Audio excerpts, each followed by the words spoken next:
On en vient à ce cri d'alarme du secteur de la construction. Il estime être face aux plus importants défis depuis la Seconde Guerre mondiale.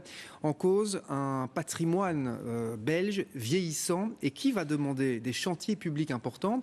Or, selon le secteur de la construction, les autorités tardent à investir. Vincent Bayonnet, François Andréoletti, Benjamin Vorportal. La place de Braine-le-Comte en chantier, en pleine rénovation. C'est un chantier public. Il a été commandé par la commune. Des chantiers qui sont mis en adjudication, autrement dit aux enchères. Et ils seraient de plus en plus rares.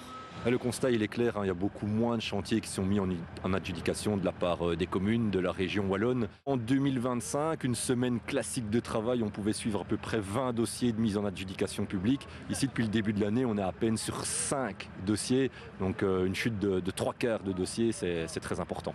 Et c'est aussi inquiétant. C'est d'ailleurs partagé par Mbuild, la Fédération Construction.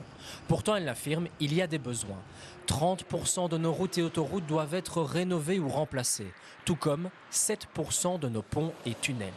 Et plus les pouvoirs publics attendent, pire c'est. On a constaté un sous-investissement structurel au niveau de la région, au niveau des communes, etc. Ces dernières années. Et donc le problème, c'est qu'on a une dette cachée. Ce qu'on ne va pas pouvoir investir aujourd'hui, on devra le faire plus tard, on devra le faire de manière beaucoup plus conséquente. Donc les investissements et le coût de l'investissement sera démultiplié. Il y a aussi les besoins pour les bâtiments publics. Écoles, hôpitaux, prisons, maisons de repos. 95% de ces infrastructures doivent être entretenues, rénovées et modernisées. Et en plus, il faudra construire d'autres hôpitaux ou prisons pour répondre à l'évolution de la population. Le secteur lance donc un appel au monde politique. Il faut augmenter énormément les investissements publics. Depuis les années 80, on a fait diminuer le taux d'investissement dans notre pays. On est à 3% du PIB aujourd'hui, toute autorité confondue.